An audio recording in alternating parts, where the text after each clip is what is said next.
तो हम लोग पढ़ रहे हैं ये बात कि लाइट रिएक्शन के प्रोडक्ट कहाँ यूज होते हैं, मतलब एटीपी और NADPH2 का यूज किस जगह पर होगा, है ना।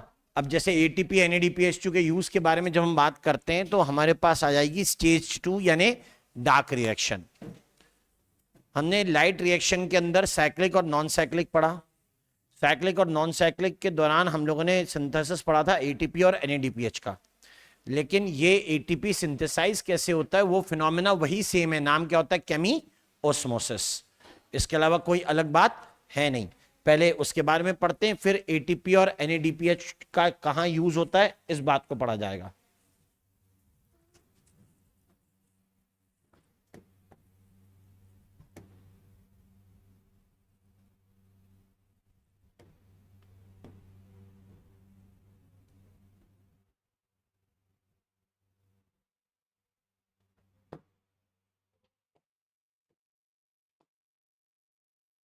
यही एक डायग्राम जो आपको ऑलरेडी दिया हुआ है किताब के अंदर, उसी के बारे में कुछ बातें कहनी है। क्या क्या सारी चीजें इसके अंदर, उसी के ऊपर थोड़ा सा ध्यान दे देंगे, अपना आधा काम यहीं पर हो जाता है इस मामले में। ये मैं कह देता हूं, अंदर की जो जगह है, इसके अंदर जो जगह बनी हुई है, उस अंदर की जगह का नाम होता है ल्यूमन। इसके अंदर जितनी जगह है, इस जगह को हम लोग ल्यूमन कहते हैं, right. This place is lumen. और उसके अलावा चीजें इसके ऊपर जो मौजूद होंगी उनके ऊपर भी ध्यान दें। जैसे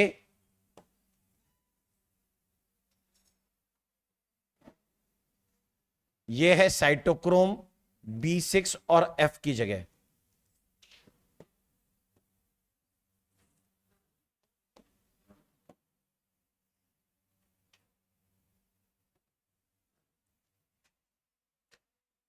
यह है P680 वाला रिएक्शन सेंटर रखने वाला नाम PS2।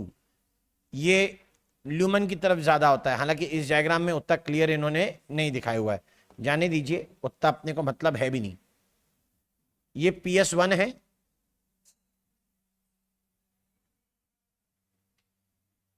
जो भी चीज सिग्निफिकेंट है हम केवल उसके बारे में पढ़ रहे हैं यहां पे। सीधे उठ के क्वेश्चन जिसके बारे में बने वो बात बता रहा हूं। यहां पे P680 यानी रिएक्शन सेंटर किसका, PS2 का। यहां P700 यानी किससे, PS1 से। यहां बीच में लिखना है साइटोक्रोम B6 और F कॉम्प्लेक्स। इसके अलावा भी चीजें हैं, ऐसा नहीं इतने में ही खत्म हो गए।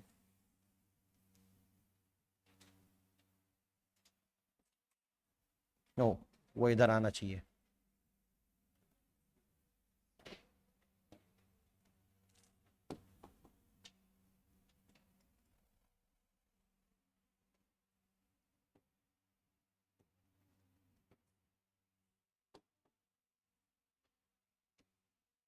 ये रहा प्लास्टोक्विनॉन और ये है plastocyanin.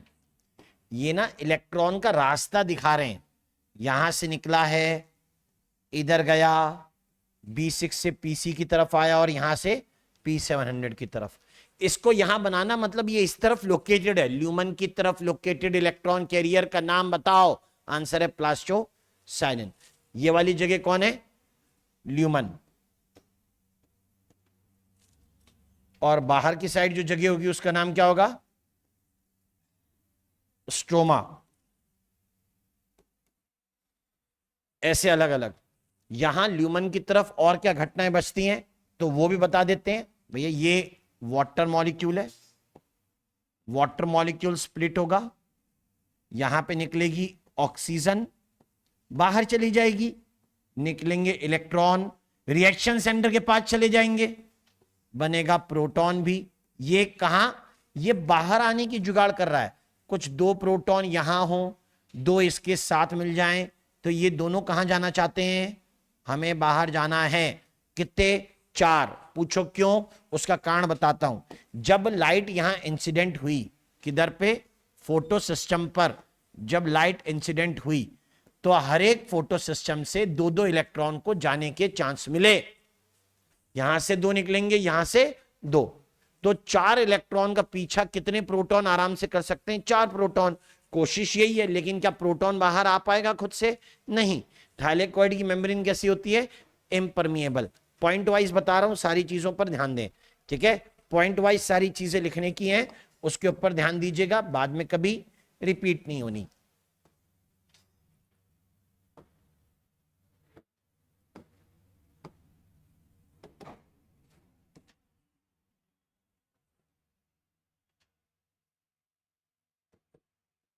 As light incident on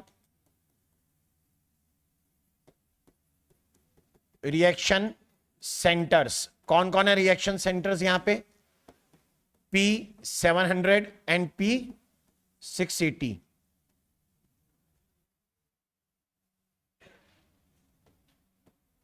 to electrons from each. दोनों में से कितने इलेक्ट्रॉन? 2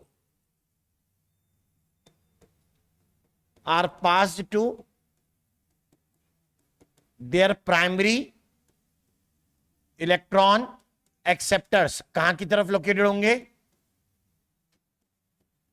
located towards stroma. जो स्ट्रोमा की तरफ लोकेटेड है, वहां की तरफ इलेक्ट्रॉन को पास कर दिया। इन इन इलेक्ट्रॉन का पीछा कौन करना चाहता है? प्रोटॉन। कितने प्रोटॉन के पास संभावनाएं होंगी? 4 प्रोटॉन के पास। 4 प्रोटॉन्स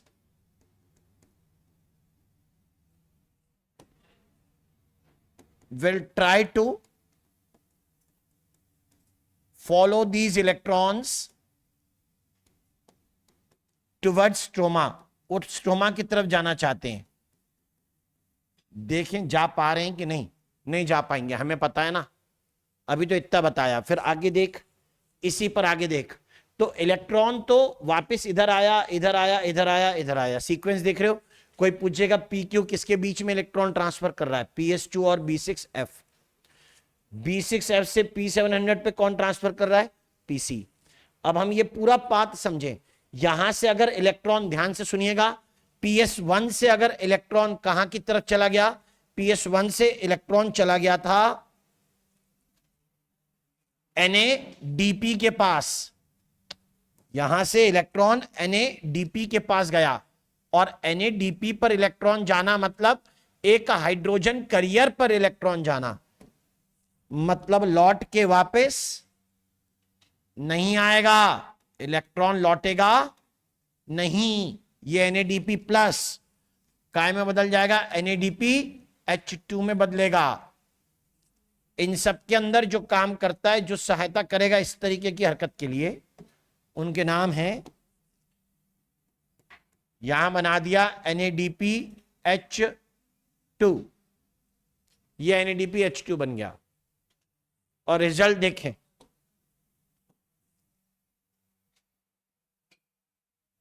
इसके अंदर काम जिसने किया उसका नाम है FNR।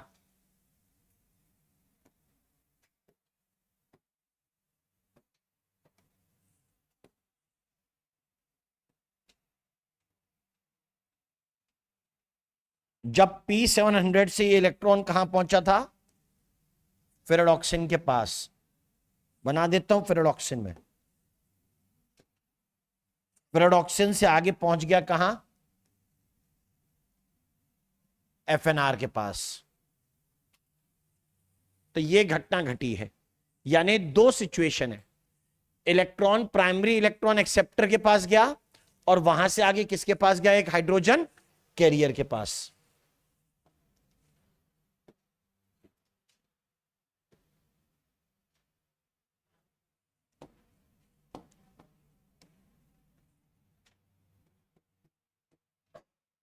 The electron from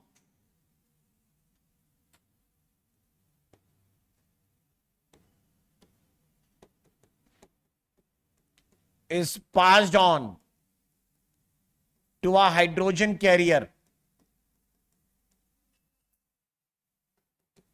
instead of to a hydrogen carrier, नाम बता दो कौन है वो,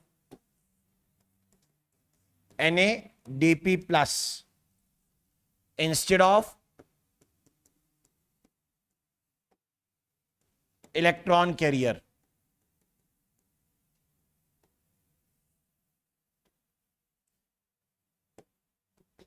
तब यहां पर NADP रिडक्टेज कौन सी साइड पे है, towards stroma,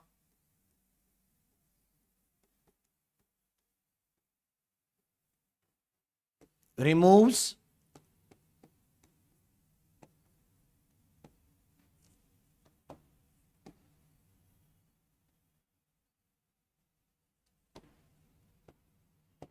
also removes proton from stroma and form, तब क्या बनेगा, NADPH2 या NADPH2 है। ये पहला केस है जब इलेक्ट्रॉन वापस नहीं आया, वो किसको पास हो गया, हाइड्रोजन कैरियर को।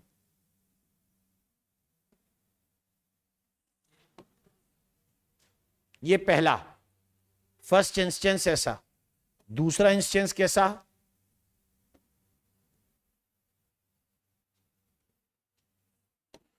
दूसरा इंस्टेंस सुनिए। दूसरे इंस्टेंस के अंदर हम लोग मेंशन करते हैं कि that the electron when returns to the reaction centre, ये कैसे, towards reaction centre.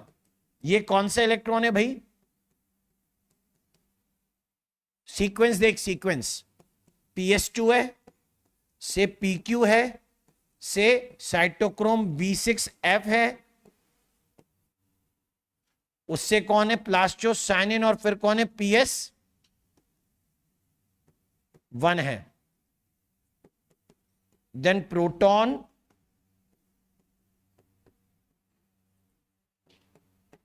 also try to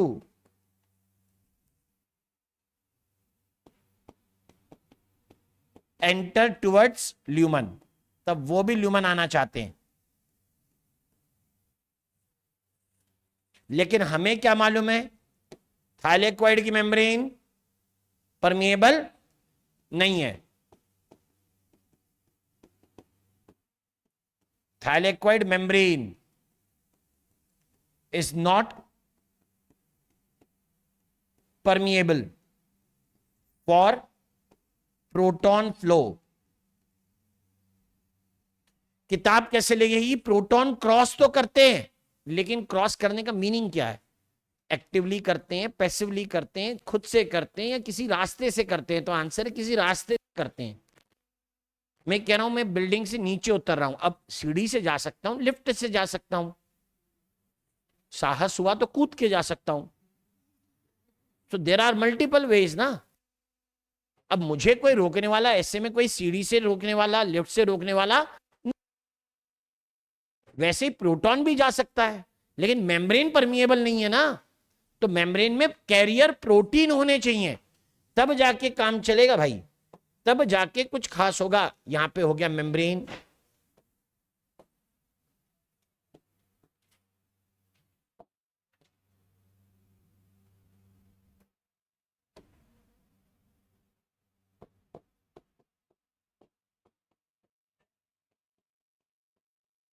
access pump, एक minute, proton pump that removes proton from stroma towards, कहां भेजेगा, ल्यूमन। स्ट्रोमा से निकाल के भेजेगा ल्यूमन की तरफ।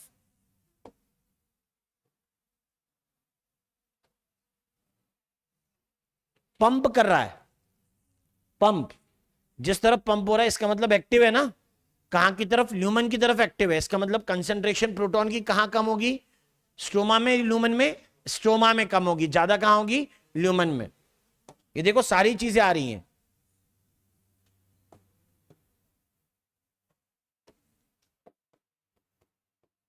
प्रोटॉन एक्यूमुलेशन या accumulate in higher concentration in lumen.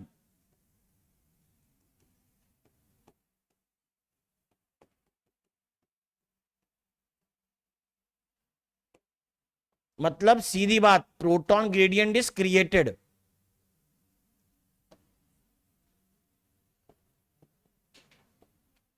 ATP synthase. लो, एक और फैक्टर आ गया,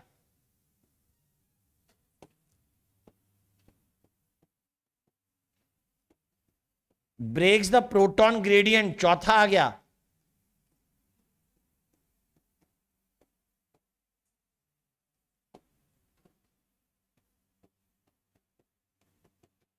बाय फैसिलिटेटिंग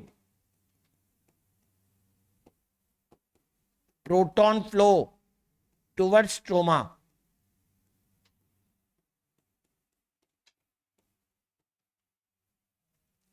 ये स्ट्रोमा की तरफ प्रोटॉन को रिमूव कर रहा है। लो, चारों चीजें आ गई आखिर की लाइन में। यानी ये वो वाली बात है कि ऊपर NADPH बनाने की बात हो गई, यहां ये NADPH बन चुका है,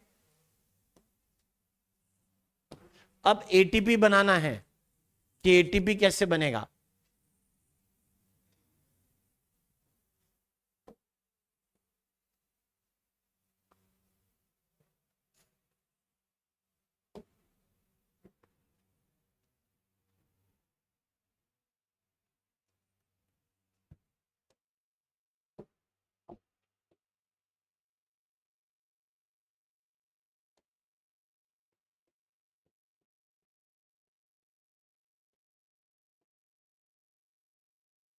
breakdown of proton gradient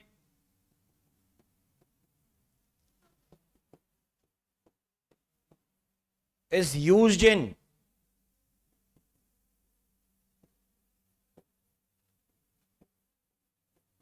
ATP synthesis।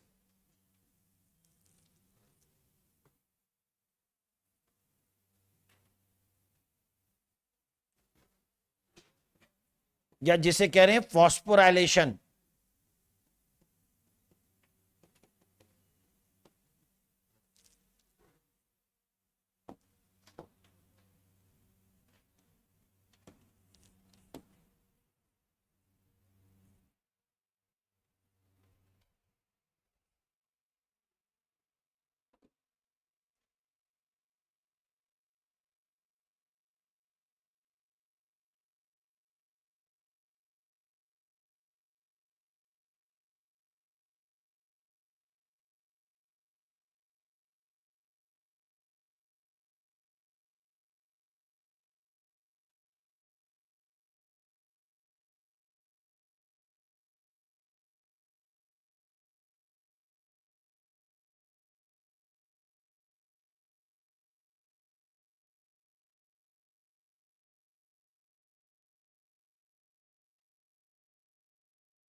Done. मैं देख, यहां देख ले भैया, पूरा कंक्लूड ही करके बता देते हैं। यहां पर एटीपी सिंथेस के दो हिस्से हैं। हिस्सा नंबर वन ये है C F nought. C F nought का मतलब है प्रोटॉन चैनल, ये प्रोटॉन चैनल वाला हिस्सा है। और ये वाला हिस्सा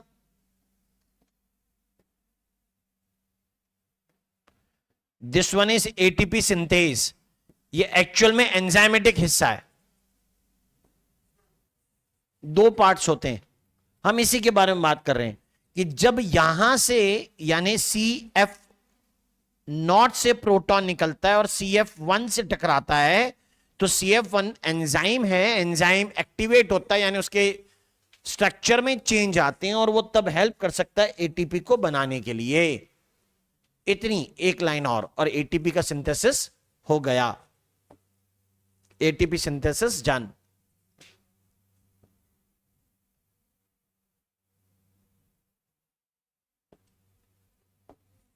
ये वो किताब की लाइन, कुछ अलग नहीं।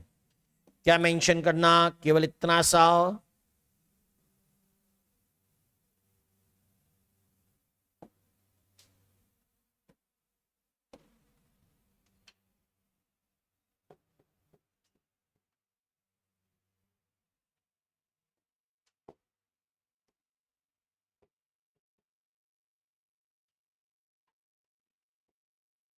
देख भाई, C F one, C F nought and C F one दो पार्ट्स हैं।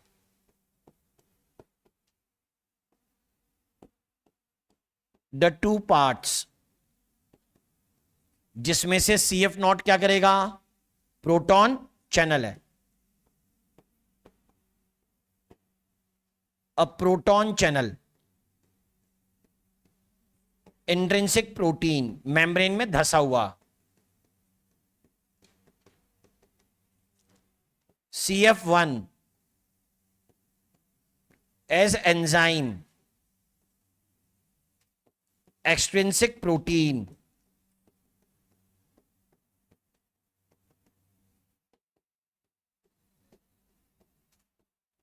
undergoes conformation change,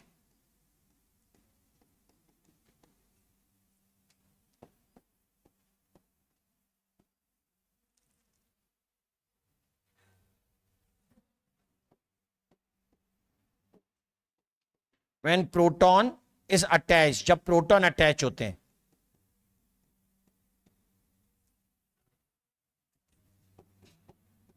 to make ATPase, और यहां एटीपी बन गए। सिंथेसिस सेम है बेटा, कोई अंतर नहीं है। चाहे आप माइटोकॉन्ड्रिया वाला रिकॉल करिए जो आपने पिछली चैप्टर के अंदर पढ़ी थी, वही वाली बातें।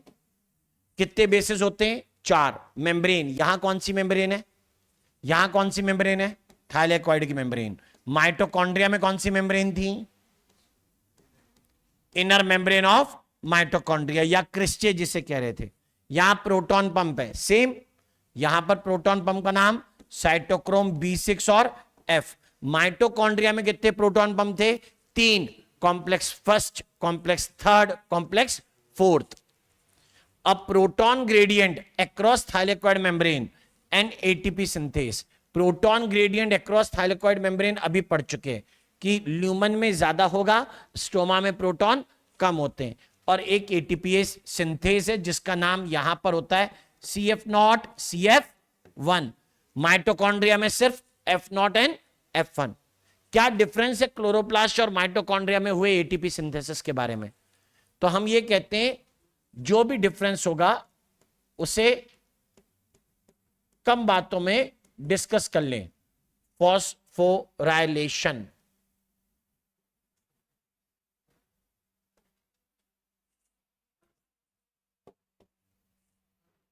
पहला इधर क्लोरोप्लास्ट के बारे में बता रहा हूं, इधर मैं बता रहा हूं mitochondria.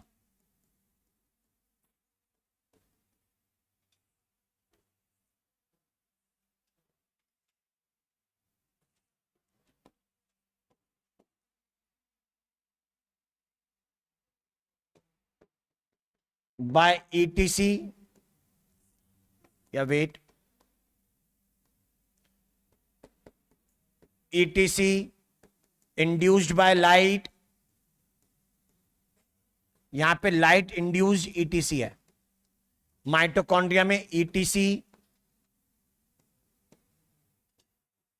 Pulled by oxygen O, वहां ऑक्सीजन इलेक्ट्रॉन को खींच रहा है, यहां लाइट ने इलेक्ट्रॉन को निकाला था, दोनों में अंतर है, इसलिए यहां पर और यहां पर।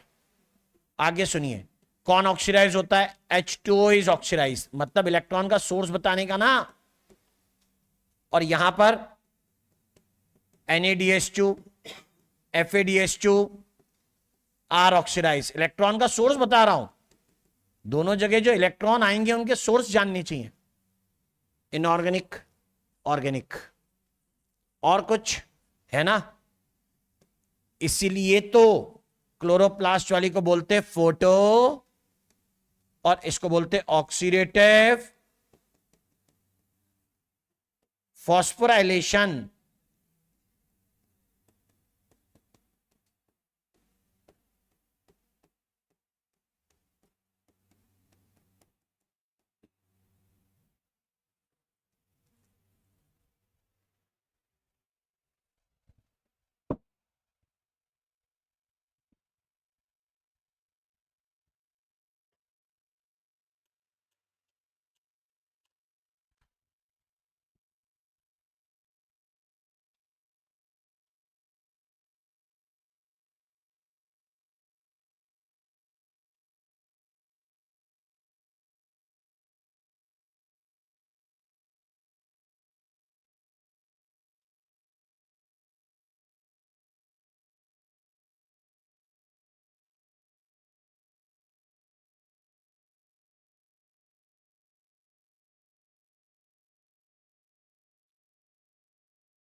डन।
डन।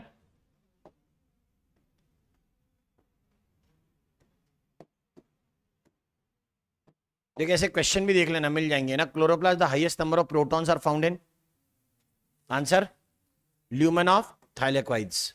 क्लोरोप्लास्ट पूछा है ना। Next, in light reaction PQ facilitate the electron transfer of electrons from, तो हमने पढ़ा PS2 यानी P680 था, वहां से निकले कहां आ गए, PQ पे आ गए, PQ से निकले किस पे चले गए, साइटोक्रोम, B6F पे चले गए, सो जो प्रोटॉन पंप है, वहां से आगे आगे प्लास्टोसाइनिन से आगे चला गया किसके ऊपर, PS, हाँ PS1 वाले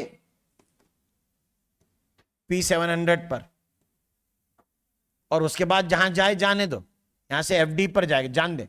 हमें कहां से पूछा है, यहां से पूछा है, ले भाई PS2 से साइटोक्रोम B6 कॉम्प्लेक्स, आंसर क्या है ए। वो डायग्राम पर बेस्ड क्वेश्चन था। नॉन साइक्लिक में किस में पूछा है, नॉन साइक्लिक में electrons are lost from the reaction centre at PS2, electron कहां से चले गए, PS2 से गए, तो PS2 को इलेक्ट्रॉन किसने दिया था, फोटोलिसिस ऑफ वाटर, किसने दिया, वाटर ने, आंसर क्या आएगा सी। कोई बोले PS1 से गए, तो किसके पास गए, PS1 से गए, गए किसके पास, NADP के पास, ठीक है। PS1 के पास आए कहां से, PS2 से, सुनो, PS1 से लॉस्ट किसके पास गए, NADP के पास, इसको क्या बोलते हैं, अल्टीमेट इलेक्ट्रॉन एक्सेप्टर, लिख चुके हैं टेबल के अंदर हम।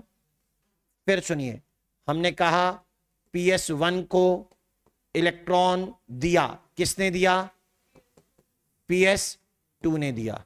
फिर नेक्स्ट, PS2 को इलेक्ट्रॉन दिया, किसने दिया, वाटर ने दिया, तो वाटर क्या बोलेंगे, अल्टीमेट इलेक्ट्रॉन डोनर। अभी क्वेश्चन हो रहा है PS2 से गया है तो इलेक्ट्रॉन कहां से आया है, तो आंसर किसके लिए आ रहा है, इसके लिए। कल को ये चेंज कर सकते, electrons are lost from the reaction centre at PS1, what is the source which replaces these electron, PS2, right. फिर लिखा है यहां PS2, तो यहां पे क्या, what. Next, which of the following statement is incorrect पूछा है, फॉल्स बताना है। Both ATP and NADPH are synthesized during non-cyclic, true है। Stromal lamella have PS1 only, सही है। लैक NADP रिडक्टेज, इनमें NADP रिडक्टेज नहीं होता, सही है, ट्रू। ग्रैनल लैमेला है बोथ PS1 एंड PS2, ये भी ट्रू है। Cyclic photophosphorylation involve both PS1 and PS2, भैया साइक्लिक में तो एक होता है सिर्फ, अरे PS1 होता है सिर्फ, PS1 PS2 नहीं, फॉल्स, आंसर क्या हो जाएगा, ऑप्शन डी। नेक्स्ट पे चलते हैं, which one of the following is not true regarding the energy, sorry release of energy, not true बोला, यानी फिर से क्या ढूंढना है, false. Release of energy during ATP synthesis, ठीक है। Reduction of NADP to NADPH2 on the stroma side of the membrane, सही है। ब्रेकडाउन ऑफ प्रोटॉन ग्रेडियंट होता है, ट्रू है। ब्रेकडाउन ऑफ, ऐसे तो कुछ भी नहीं पड़ा, movement of proton across the membrane to the stroma, सही है, आंसर क्या हो जाएगा, C. Identify the correct statement, splitting of water molecule take place on the inner side of the membrane, सही है। Proton accumulate within the lumen of thylakoid, सही है। Primary acceptor of electron transfer the electron to an electron carrier, doubt है। हमने तो ये भी पढ़ा है कि हाइड्रोजन कैरियर के पास जाता है, ना कि इलेक्ट्रॉन कैरियर के पास। शर्त ये थी कि वो कहां से जा रहा होता, PS1 से जाएगा तो किसके पास जाएगा, NADP के पास। उस हिसाब से तो ये लाइन क्या लग रही है, गलत। अगर PS2 से जाएगा तो किसके पास जाएगा, इलेक्ट्रॉन कैरियर के पास। अब डाउट है, देखते हैं जरा। NADP reductase is located on the stoma side of the membrane, true है। A सही है, B सही है, D सही है। ये भाई पूछ रहे करेक्ट आंसर बता दो, ठीक है। करेक्ट स्टेटमेंट का सेट बताना है, तो जिसमें A हो, जिसमें A हो, यहां तो A नहीं है, यहां पर भी A नहीं है, यानी चॉइस या तो A ऑप्शन या फिर B। B भी सही है ना, तो B भी है, बी भी है, सही है। ओके, आगे चलना पड़ेगा, मतलब आगे पढ़ना पड़ेगा डी भी। एनएडीपी रिडक्टेज एंजाइम, ये तो ट्रू है ना, लो डी करेक्ट, खत्म, आगे नहीं पढ़ रहा है। 3 ही तो चूज करनी थी, ई पढ़े क्यों, पढ़ लेते हैं। Proton increase in number in stroma, नहीं रे, क्या होना चाहिए, डिक्रीज। फ्री प्रोटॉन बच्चे कहां, वो तो एनएडीपी को रिड्यूस करने चले गए ना, तो इसलिए वो तो डिक्रीज होंगे, इंक्रीज नहीं। तो ये कैसा है, फॉल्स, यानी हम सही थे, ये फॉल्स है। यहां इलेक्ट्रॉन नहीं क्या आना चाहिए था, hydrogen carrier. The reaction centre in PS2, बोलो कौन, P680 has an absorption maxima. 680 का मतलब क्या होता है, wavelength greater than equal to, जो हो वही absorption maxima. Answer is C. Which of the following combination is required for chemiosmosis, 4 membrane चाहिए, प्रोटॉन पंप चाहिए, प्रोटॉन चैनल चाहिए और एडीपी सिंथेस चाहिए। Option number 3, which out of the following is incorrect, इनमें से इनकरेक्ट कौन है, incorrect बता रहा है।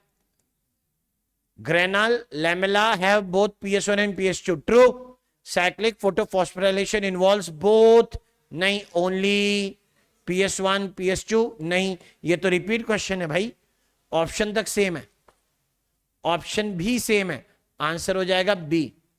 Both ATP and NADPH are synthesized during non-cyclic, true. Stromal lamella lack PS2 and ADP reductase, true.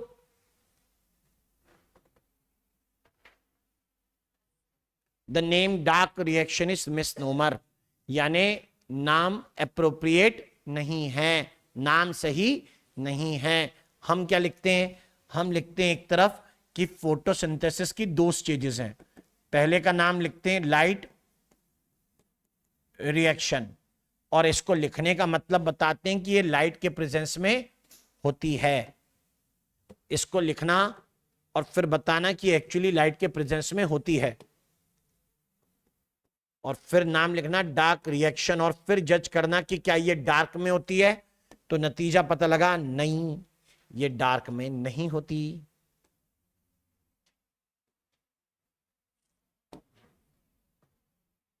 अब जरा लाइट रिएक्शन और डार्क रिएक्शन के बारे में समझ भी लेते हैं। जैसे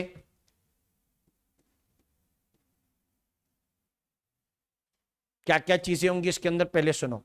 लाइट रिएक्शन को पढ़ रहे हैं, तो लाइट रिएक्शन को पढ़ते समय पहली बात,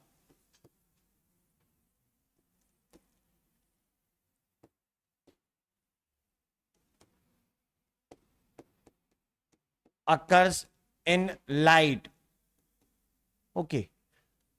हम भी दिन के समय काम करते हैं, रात के समय सोते हैं, मेरा तो ऐसा ही है, तुम्हारा नहीं पता मेरे को।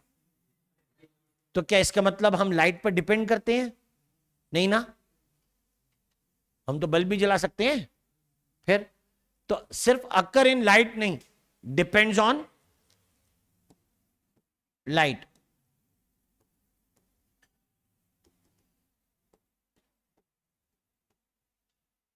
occurs in light and depends on light.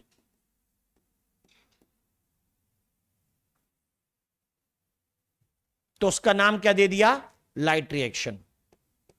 इसी को क्या बोलते हैं, फोटोकेमिकल भी बोलते हैं, ऑल्सो फोटोकेमिकल रिएक्शन।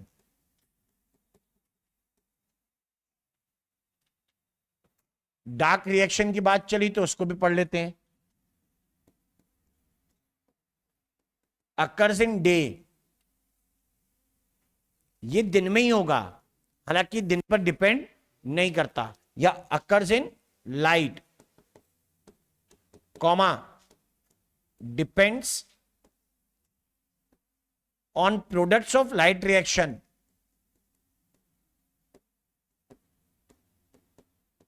लो,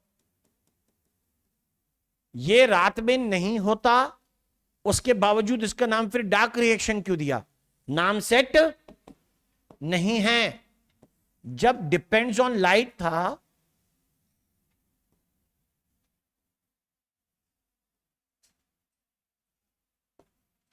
जब डिपेंड्स ऑन लाइट था तो हम लोगों ने इसको लाइट रिएक्शन कह दिया। When it depends on light, तो इससे लाइट रिएक्शन हम कह चुके। लेकिन जब डार्क रिएक्शन कह रहे हैं तो कह रहे हैं ये तो डार्क के ऊपर डिपेंड नहीं करता, doesn't depends on dark, dark पर डिपेंड नहीं है।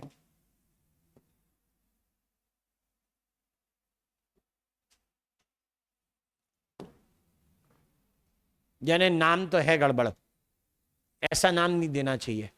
एक जगह क्राइटेरिया फिट बैठता है कि लाइट पे डिपेंडेंट है तो लाइट रिएक्शन कह दो, और ये डार्क पे डिपेंड नहीं है फिर भी डार्क रिएक्शन कह रहे हैं, ये तो वैसी बात हो गई, आंख के अंधे नाम नैनसुख, नाम सूट नहीं करता।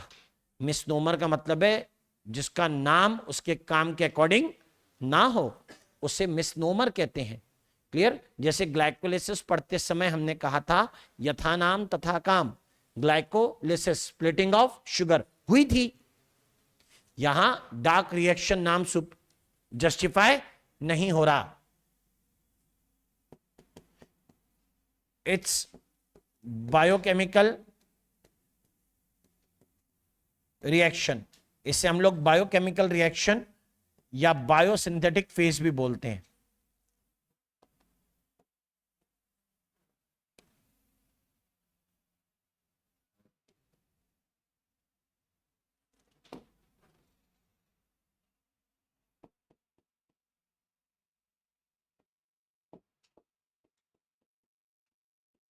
रिएक्टेंट्स पे गौर करिए, लाइट रिएक्शन के रिएक्टेंट्स देखिए, एडीपी लगेगा, एनएडीपी लगेगा, वाटर लगेगा। प्रोडक्ट्स पर गौर करिएगा,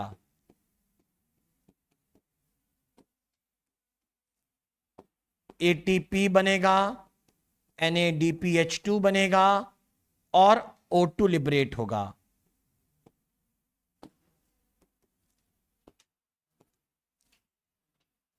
यहां रिएक्टेंट देखना, एक मिनट,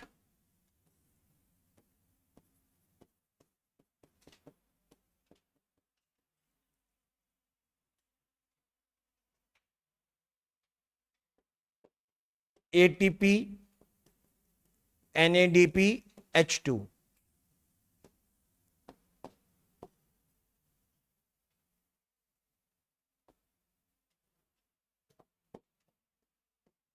और CO2।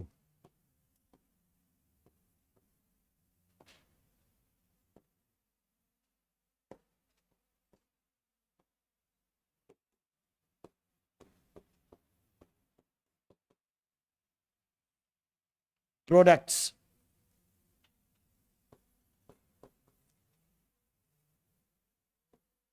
ADP, NADP,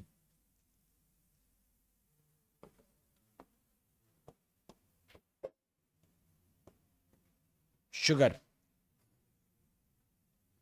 अरे यहां के रिएक्टेंट यहां के प्रोडक्ट हैं, इधर के रिएक्टेंट इधर के प्रोडक्ट हैं, और यहां के रिएक्टेंट इधर के प्रोडक्ट हैं।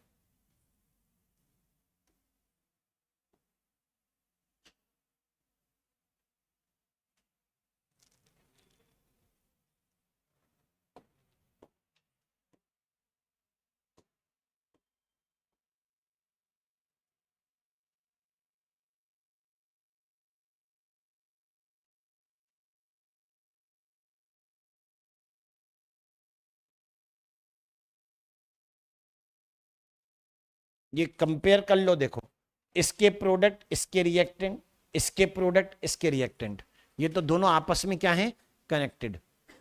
लग भी रहा है कि फोटोसिंथेसिस दो फेज में बनता होगा, जो लाइट रिएक्शन में बना वो डार्क रिएक्शन में यूज हो रहा है। जैसे लाइट रिएक्शन प्रिपरेशन कर रहा है और डार्क रिएक्शन के कंप्लीट सिंथेसिस हो जाए।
डन।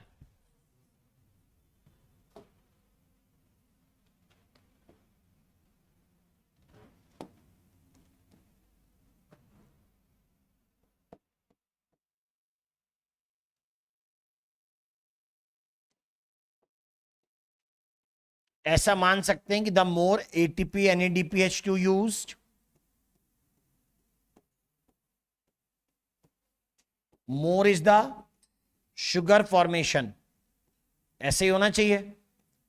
अगर लाइट रिएक्शन के प्रोडक्ट डार्क रिएक्शन में यूज होते हैं और डार्क रिएक्शन का प्रोडक्ट शुगर है, तो येट ऑब्वियस कि शुगर जितनी ज्यादा बनेगी उसके लिए उतने ही ज्यादा एटीपी और NADPH2 यूज होंगे।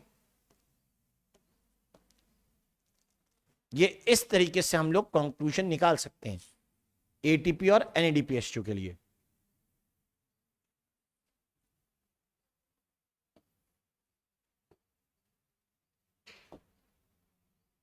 ये है फर्स्ट। अब आगे का कंक्लूजन ये कि डार्क रिएक्शन में फिर क्या होता है, पाथ ऑफ कार्बन है।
The path of carbon in dark phase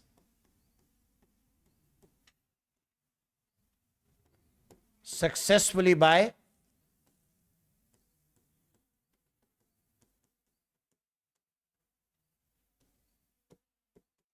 ATP, sorry क्या कर रहे हैं, बाय मेल्विन केल्विन। ये मेल्विन केल्विन ने दिया और उसके लिए नोबेल प्राइज मिला है 1961। यूजिंग दो मेथड थे, एक मेथड का नाम है कॉलम क्रोमेटोग्राफी, कुछ नहीं मेंशन करती किताब इस बारे में, और दूसरा मेथड है उसका नाम है ऑटो रेडियोग्राफी। ऑटो रेडियोग्राफी के लिए आइसोटोप चाहिए, पूछते कौन सा आइसोटोप, तो बोलते C14 आइसोटोप, यूजिंग C14।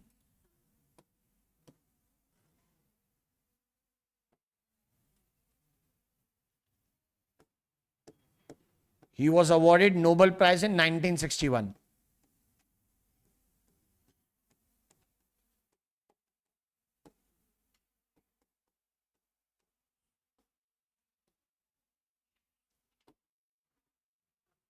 तो मेल्विन केल्विन नहीं, अकेला ये नहीं था, और भी लोग हैं। मेल्विन केल्विन के साथ नाम है बेशम, दूसरी जोड़ी है जेफरन and phasor.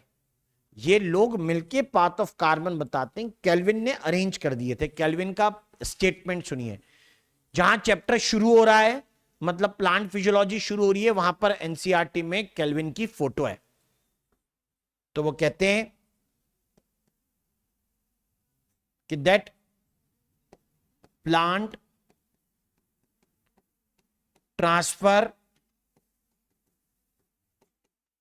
Light energy to chemical energy by flow of electron via arrangement of, कुछ लाइनें वैसी लिख रहा हूं मैं,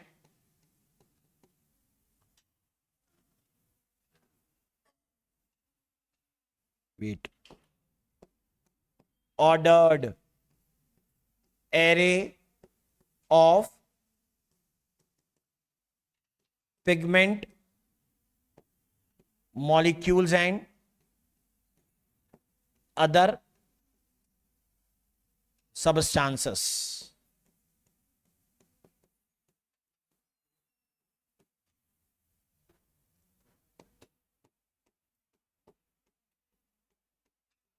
ये उन्होंने कहा था। बताइए बात क्या कर रहा है, इलेक्ट्रॉन के फ्लो की। वहां सच तो है, जो वाटर वाला इलेक्ट्रॉन है वो शिफ्ट करते करते करते करते अल्टीमेटली कहां पहुंचेगा, कार्बन डाइऑक्साइड को रिड्यूस करने के लिए। हाइड्रोजन कहां गई है, CO2 को रिड्यूस करने के लिए तो आई है। केमिकल इक्वेशन देख सकते हो।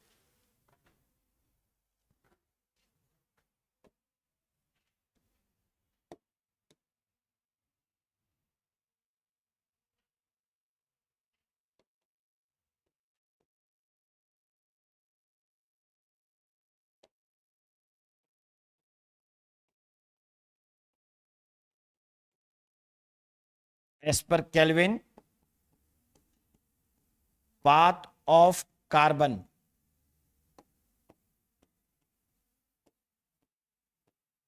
3 स्टेप्स, उसमें 3 स्टेप्स हैं।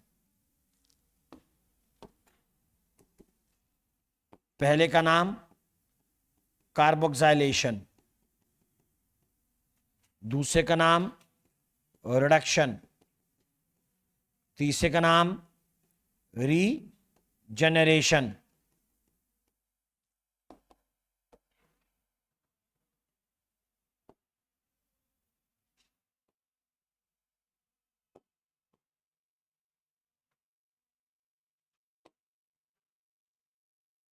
Carboxylation, reduction and regeneration. अब जब ये 3 बता दिए 3 सीक्वेंस में, तो इसका मतलब एक बात तो क्लियर है, जिसमें भी रीजनरेशन का स्टेप आएगा वो ऑब्वियसली कैसा पाथ होगा, साइकिल। ठीक है, वो रिपीट होने वाला पाथ होगा, वो साइक्लिक ही होगा, उसके बगैर रीजनरेशन का पाथ नहीं आ सकता।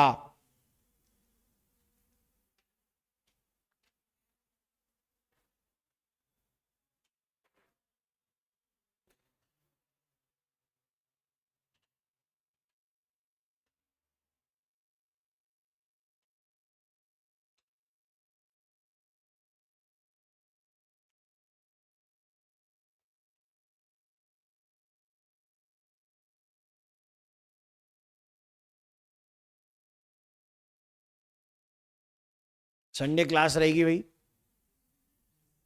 है ना, 9 है ना, हाँ। और इकोलॉजी की किसी टॉपिक की रहेगी, टॉपिक मैं तुमको एक दिन पहले बता दूंगा। टाइमिंग सुबह रहेगी 10 बजे से, एक दिन एक चैप्टर।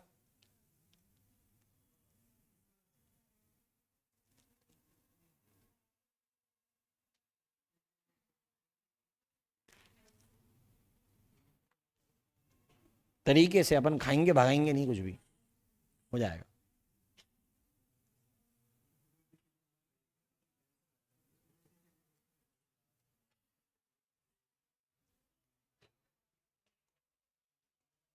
क्या केमिस्ट्री कितना है तुम्हारा?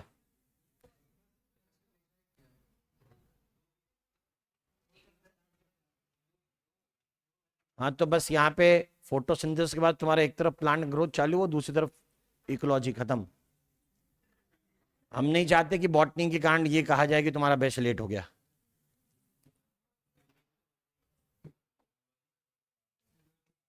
कहाँ हो जूलॉजी में? तो human health disease, human health disease और बायोटेक बचा है। कोई नहीं, साथ देंगे भाई का, कोई दिक्कत नहीं है।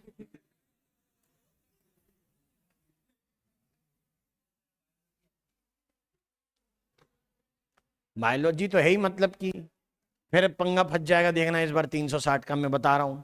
720 तो वैसे ही नहीं आने किसी के, अब आ जाएंगे तो बहुत अच्छी बात है, वैसे तो आने नहीं वाले। अब जब चॉइस खत्म होगी ना, तो सबसे बड़ी काट पड़ती है किस पे? बायो पर। क्योंकि पहले जब चॉइस थी तो बच्चे को जो आसान पड़ता है उसमें ज्यादा तुक्के मारता है।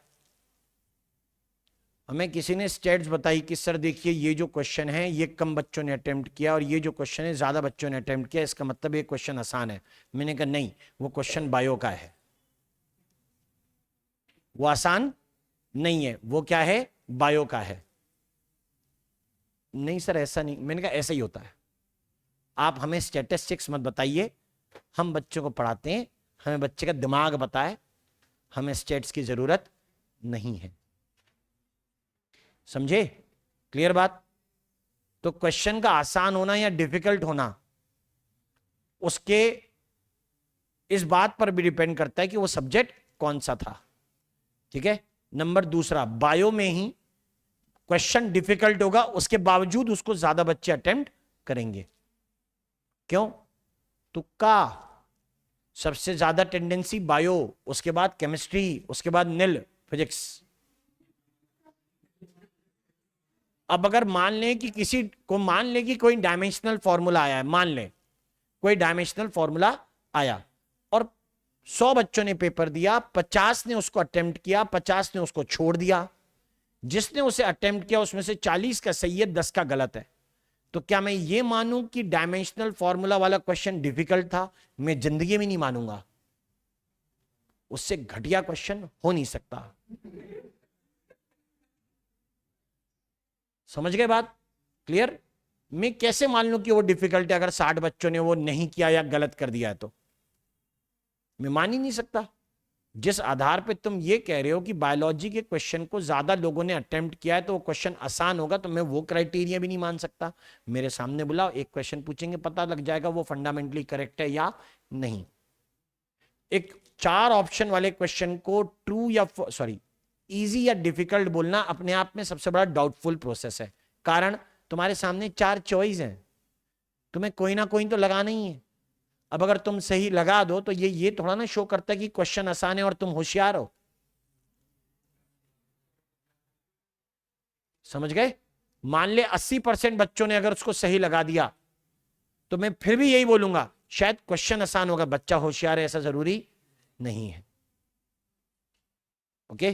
तो ये वो वाली चीजें होती है। अब मान लो कि कोई पर्टिकुलर टॉपिक है जो कुछ लोग मान के चलें कि हम लोगों को ये पढ़ना ही नहीं है, उसमें से कोई क्वेश्चन वहां पे धर दे और बोले लो अटेम्प्ट करो।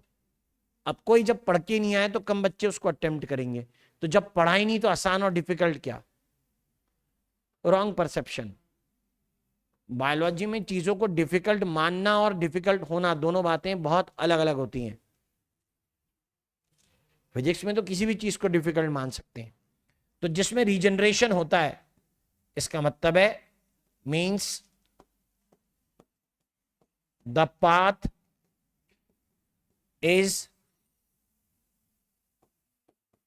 स्टेटेड एज, इसलिए पाथ को क्या कहा गया है? केल्विन। इसलिए कहा गया केल्विन साइकिल, क्योंकि पाथ में कौन सा स्टेप आया? रीजनरेशन। किसने बताया? केल्विन ने। तो पहला नाम आ गया केल्विन साइकिल। दूसरा सुनो, केल्विन के दिए हुए पाथ की डिस्कवरी सारे टाइप के प्लांट में होती है, मतलब all the plants are showing the same path for sugar synthesis. ठीक है? जिसके अंदर बनने वाला पहला कंपाउंड, यानी इस फर्स्ट स्टेप में बनने वाला कंपाउंड जो होता है, प्रोडक्ट जो होता है, उसका नाम होता है 3-फॉस्फोग्लिसरिक एसिड यानी 3PGA, जिसके अंदर मिलेंगी 3 कार्बन इस बेसिस पर कि पहला कंपाउंड 3 कार्बन का है, इसलिए इसको क्या बोलेंगे, C3 साइकिल, राइट। ये सुनिए नेक्स्ट।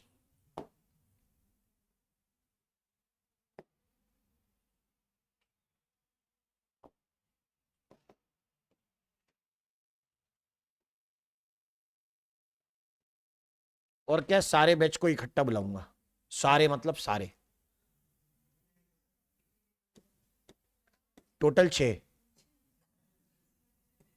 मुझे पता है ना कितने कितने आएंगे।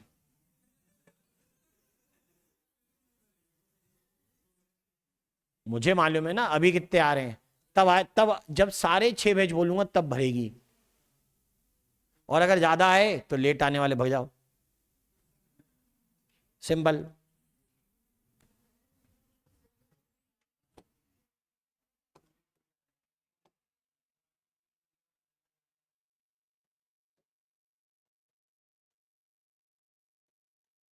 as the first stable product NC is of 3 carbon, पूरा नाम लिख देता हूं, 3 phosphoglyceric acid.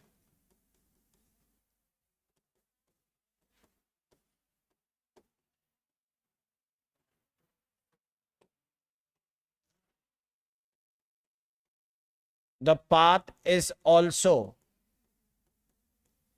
named as C3 cycle, उसको हम लोग C3 साइकिल भी कहेंगे।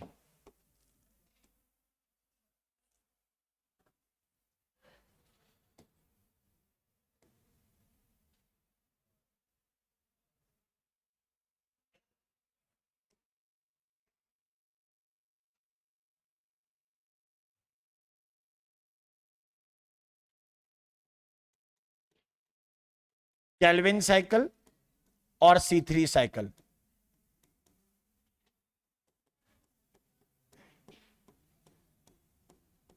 is present in all plants to synthesize sugar.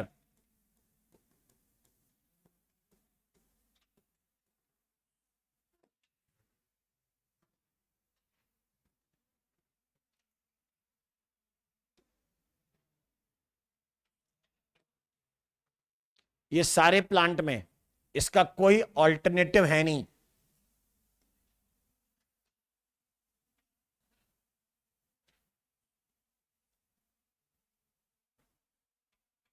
Right इसका कोई ऑल्टरनेटिव नहीं होगा। तो केल्विन साइकिल और C3 साइकिल की बात कर रहे हैं।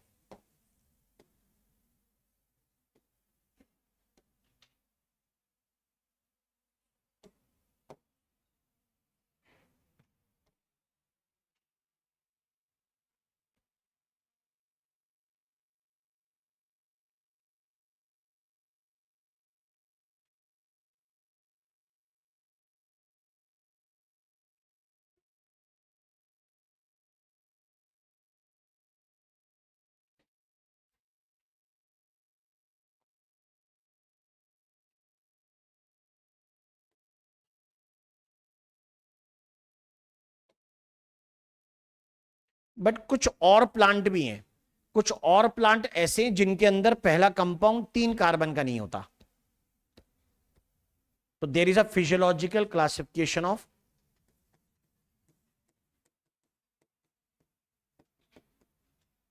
प्लांट्स।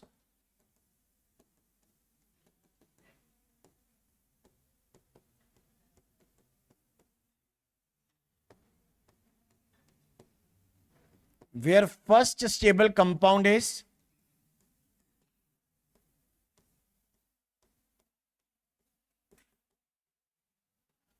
different। जहां फर्स्ट स्टेबल कंपाउंड डिफरेंट है। एक मिनट, एक रिएक्शन आपने पढ़ा हो कभी, लॉ ऑफ कांस्टेंट प्रोपोर्शन वगैरह सुना है, केमिस्ट्री में पढ़ते हैं ना आप। ए और बी दो रिएक्टेंट हैं, सेम प्रोपोर्शन में कंबाइन होंगे तो प्रोडक्ट मान लो सी बना रहे हैं, समझ गए?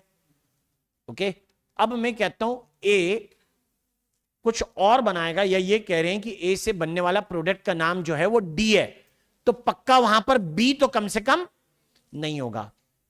यानी A plus B give C, लेकिन A plus sorry A plus something else like X gives D. यानी अगर फर्स्ट स्टेबल कंपाउंड अलग हुआ है CO2 से, यानी ए से कंबाइन, वो कंपाउंड भी क्या होना चाहिए, अलग। उसे कहते हैं CO2 एक्सेप्टर। उसे क्या बोलेंगे, CO2 एक्सेप्टर बोलेंगे। देखें, first stable compound is different, obviously different CO2 acceptor. CO2 acceptor में भी क्या होते होंगे, अलग। ऐसे मेरे पास दो तरीके के प्लांट बनेंगे। नाम में पहले लिख देता हूं, एक को लिखूंगा C3 प्लांट, एक को लिखूंगा C4 प्लांट। अरे 4,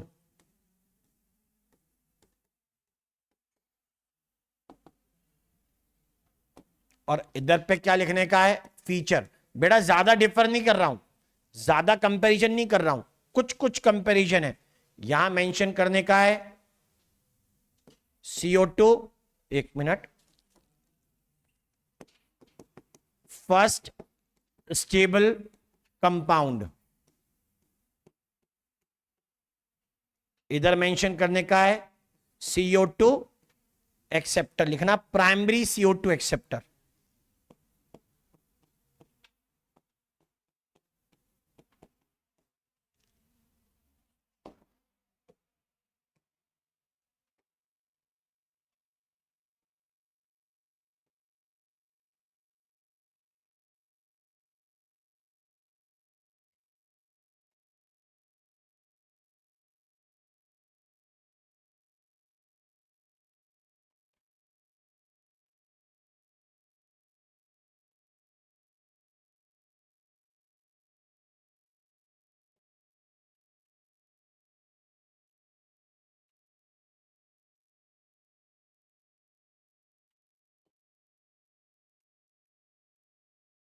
first stable compound C3 plant बता रहे हैं ना, क्या नाम है इसका, 3 कार्बन का है, राइट। ये एक 3 कार्बन का कंपाउंड होता है, 3C एसिड।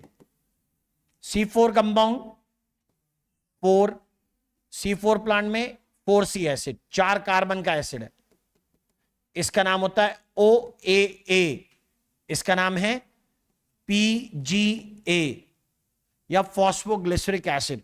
इधर primary CO2 acceptor, 5C sugar, pentose भी लिख सकता था मैं, नाम है RUBP। यहां पर होता है 3 कार्बन, फिर से एसिड, नाम होगा PEP, phosphoenol pyruvate. Tomato, bell pepper, चलो टमाटर हो गए, शिमला मिर्च हो गई, आलू और मिला दो, पोटैटो। यहां पे लिखने का शोरगम, शोरगम मतलब ज्वार, मेज, शुगर केन। यहां बढ़ाओ वीट। ले, मोनोकॉट डाइकॉट का लफड़ा ही नहीं है, मोनोकॉट डाइकॉट वाला लफड़ा नहीं है इधर। इधर डाइकॉट भी है, मोनोकॉट भी है, इधर भी डाइकॉट आ सकता है, अपन नहीं लिख रहे, क्यों बढ़ाना जबरदस्ती। एनसीईआरटी के बराबर एग्जांपल रखिए। कौन सी क्लासिफिकेशन बोली, फिजियोलॉजिकल क्लासिफिकेशन। एक बात तो समझ में आ गई, C3 cycle is present in all plant, cycle is present in all plants, present in all plants, लेकिन all plants are not C3 plant. सारे प्लांट C3 प्लांट्स नहीं है। सारे प्लांट में शुगर बनाने के लिए एक ही पाथ चलता है, उसका नाम है केल्विन साइकिल।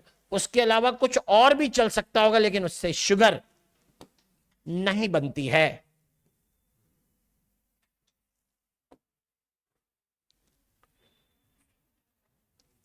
बढ़कर आना, डार्क रिएक्शन वाली दोनों पाथवे, दोनों खत्म करेंगे, C3 और C4। C3 साइकिल पढ़ेंगे और C4 प्लांट पढ़ेंगे, समझे? क्योंकि C3 प्लांट तो C3 साइकिल अकेला चलाएगा, C4 प्लांट C3 भी चलाएगा और C4 भी चलाएगा, इसलिए पढ़ेंगे C3 साइकिल, फिर पढ़ेंगे C4 प्लांट।